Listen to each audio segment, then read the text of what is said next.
Hi, welcome back. I'm working on a drawing of Magweb. So I sketched it out on copy paper. I'm using a rapidograph.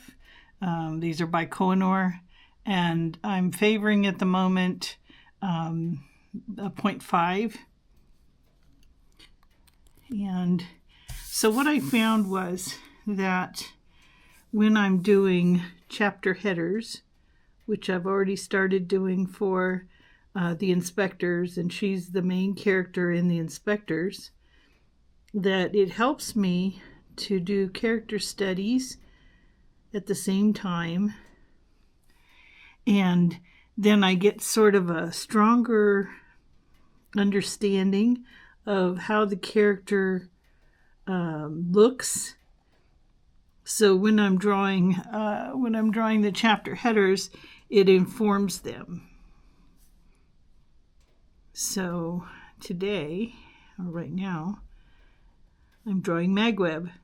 Magweb is 12 or 13 years old when she leaves Earth, and she and Polly are put into a torpor hibernator, which is a type of device that allows the people that are in them to sleep or be unconscious during a long space flight. And this space flight that she goes on to get onto the station of the Excelsior is about 3 years from Earth in distance.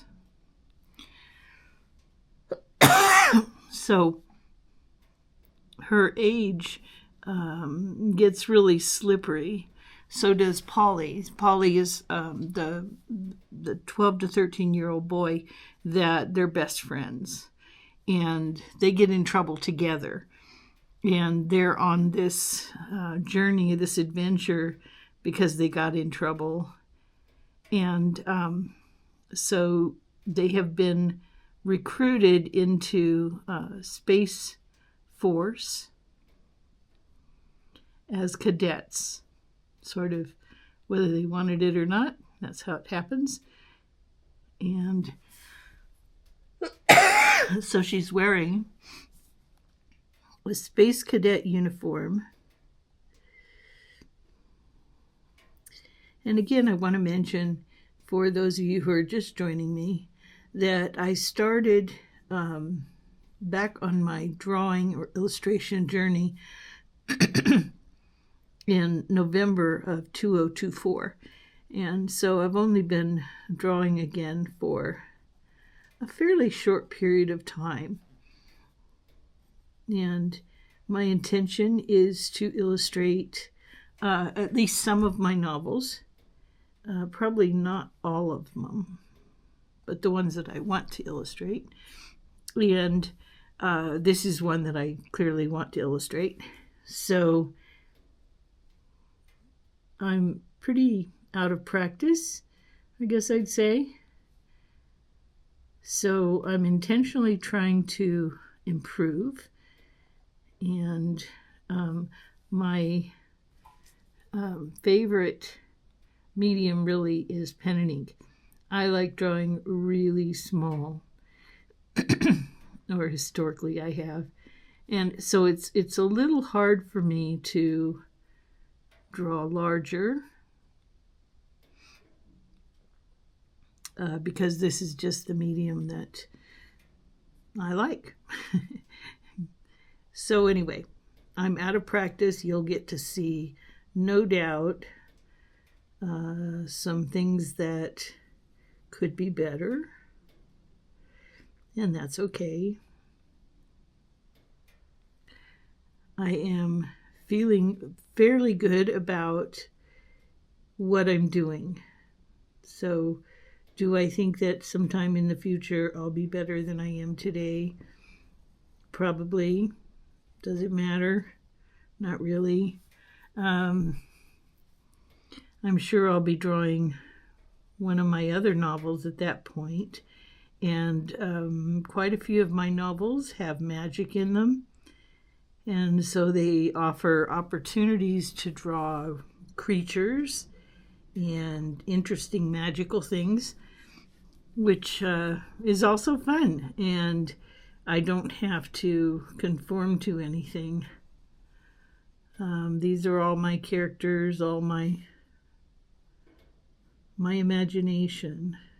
So what you're seeing is my imagination at work.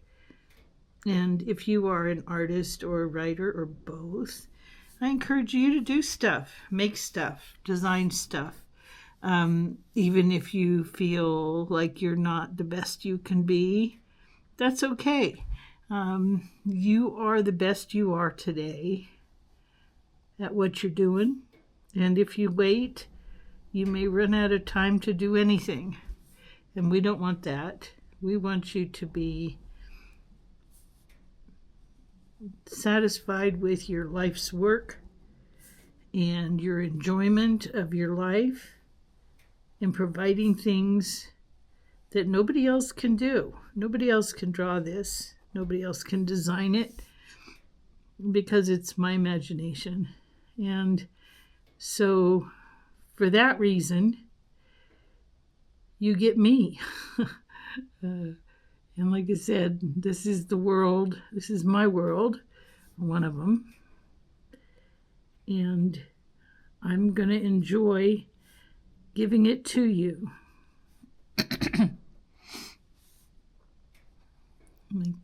got like a little frog in my throat, which I'm not sure why. Let's see, that would be, let's make it up here. Do a circle there. Okay, so one of the things I learned coming back into art was that my art remained in me. It remains in my hands, in my perspectives. So I'm out of practice and I'm not as, how do you put it? My hand trembles a little more than it did when I was a young person. But it's all there. It just wanted to be woken back up. And so I'm doing my best to do exactly that. And I hope you enjoy what I'm producing.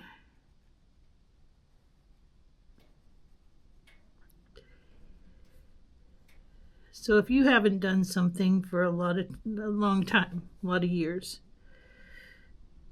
go for it. Try it out. See what's there. And, you know, maybe you wobble a little bit like I do. But it's going to still be there.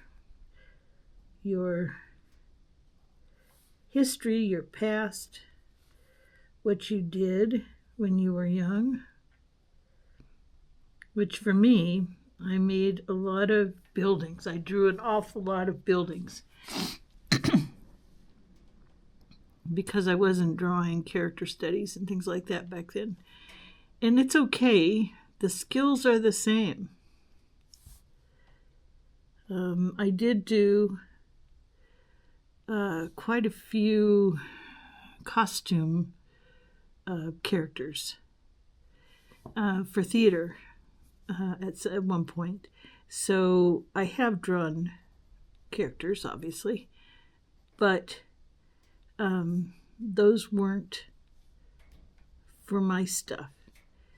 And there is a difference in doing your own work for your imagination, your characters, your novel, your comic book, whatever it is you're drawing. When it's yours, there is a difference. And this is so much fun.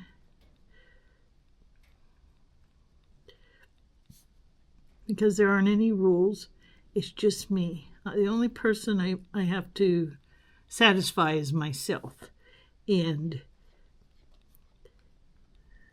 I'm okay with that. Yes, I would like to be better and have, more skills. My skills are outdated, and I would love to have stronger skills, and I'm still working on it. So this is the next rapidograph I'm going to use, and this one is a little smaller, or considerably smaller. And I'm using that. I think I mentioned that I like small pens, and I like my control and detail. So I start off with the pen that you saw, and then I go smaller, and I try to work in the details that I really want to show. So in this case, I'm working in some highlights and showing her hair. So by going small, I have a little more control, or I think I do, and I like that.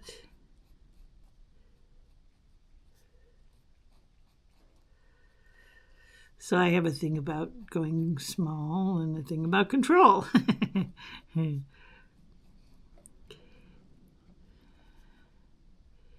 And it's what I can do, because I'm still, I actually have bought several books on illustrating different things in different ways to learn new things. I'm really interested in improving, getting better textures, getting a better look. So I'm taking the skills that I had from the past and amplifying them in sort of a new way. So I have a pretty good sense of shadows, but mostly around buildings. Is how does shadows show up on buildings? And humans are not buildings, clearly, but there are a lot of similarities in the basics. So I'm applying what I can, and what I don't know, I struggle with. And in some of my other drawings, there were an awful lot of cloaks and magi cloaks, stuff like that. And that means drapery. And the reality is, drapery is hard. So I spent a lot of time on that set of drawings working out how to make a cloak look draped okay. And I'm still not totally satisfied, but I got better over the course of the series of drawings. And I was happy in the end. Not only did I have cloaks on people, they looked okay. And I suspect that during my next magic series that might have cloaks, I'll do better, because by then I'll have more experience. Then I will have worked on them somewhat. And practice is king. So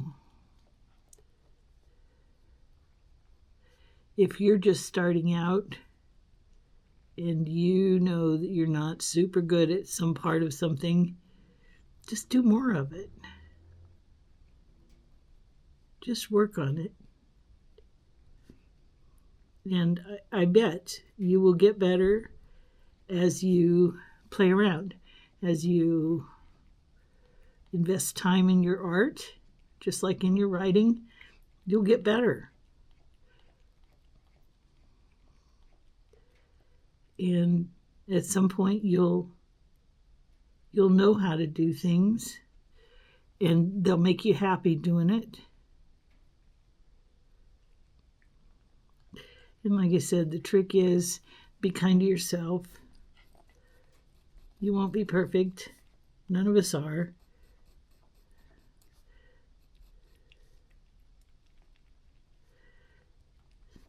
And it's scary drawing these lines on here, but faces have shadows. And so I have to give her shadows. And so I have to trust that adding the shadows will be okay. Isn't it weird how we worry about dumb things, but we do.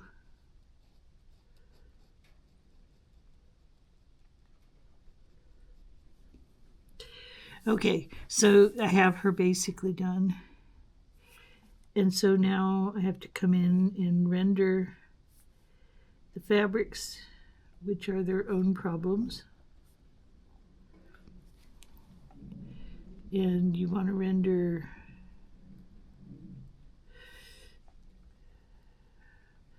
indications of relief or where something is overlaying something else.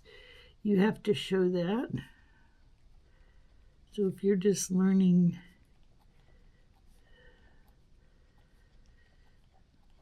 or practicing like I am, you have to risk messing up as you go along. And we know there are going to be shadows in everything because there are light sources and I'm not being super precise with where the light sources are in this drawing, but I'm being a little. So you're seeing there's more shadows, so you're seeing where light is coming down. And I may get some of these wrong, but I'm not going to sweat it.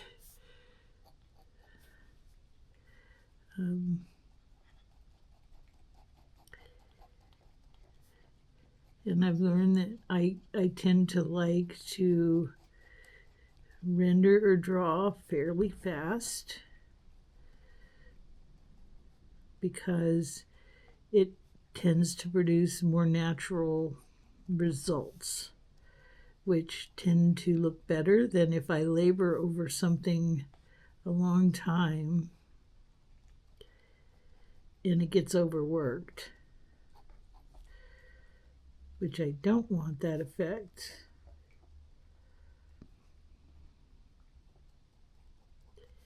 So that's how I choose what I'm doing is I'm adding textural elements or shadows. I did do some on the sketch underneath on the pencil, so it's showing through for me, and I'm taking those hints that I left in there to guide me.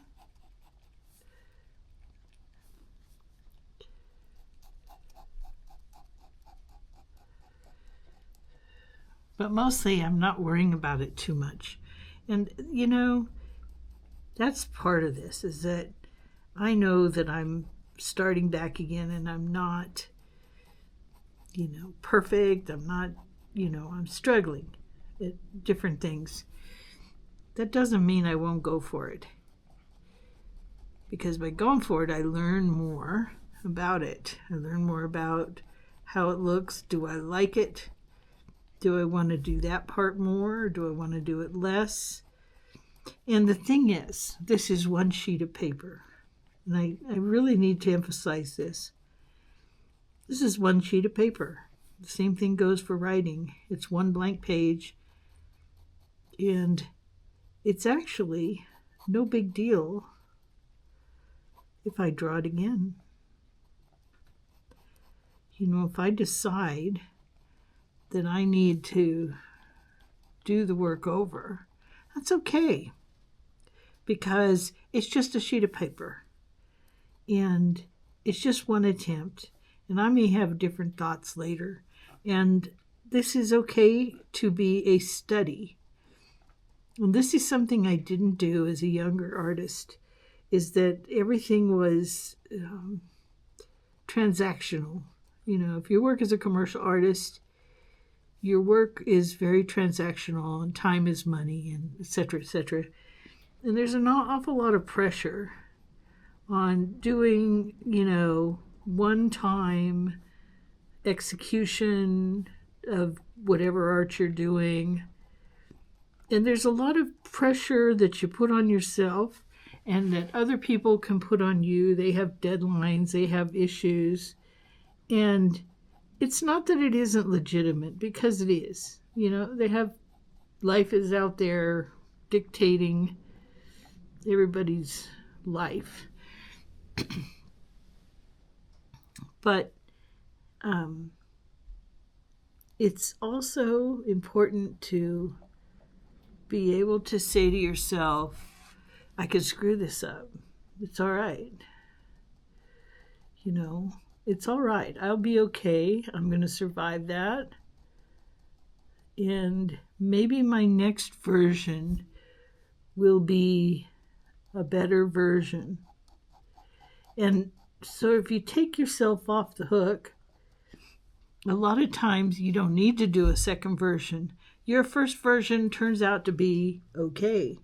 And you can step back and go, you know, I took that pressure off myself and I wasn't so stressed. And that was important, because I want to have fun with what I'm doing. And this is actually quite fun for me. I'm enjoying it. And I'm kind of enjoying the film footage, although it's weird talking, not looking down or anything. Okay, so I've got her little backpack.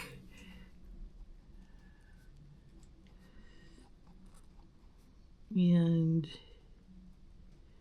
I've done a little bit of shadow work on her. Now, what I didn't do on this drawing was I didn't change the clothing fabric. And I may come back in this and do that. I may come in and do lines and patches and different things like that. But for today, and for this drawing, I have a version of Magweb that I think is pretty good. I think it's usable. And it starts me off, which is important. What I found with rendering in the Bug Mage was that these character studies, and several of them I did multiple times, they got me much further along in my confidence in my other drawings. And that's important too. So I can put this in my drawer, and I can pull it out when I'm rendering one of the character headers, because they have people in them. And the more characters I draw that are within the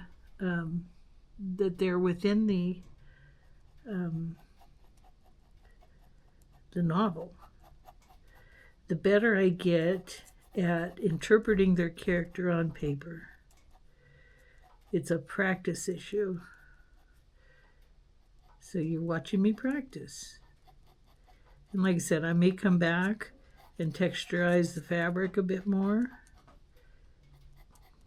I may re-render this entirely. I may go much larger. This is what I did in the other one, is I went much larger so that I could do a bit more details in the larger scale. That was useful for me.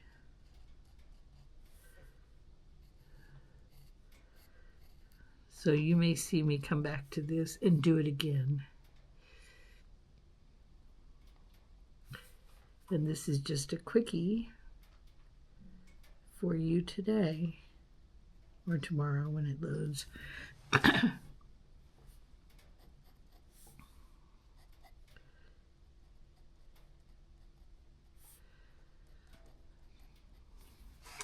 So you have Magweb from the inspectors, a Magweb and Polly Space Adventure. So hit the like button, hit subscribe, drop me a note, and I will talk to you later.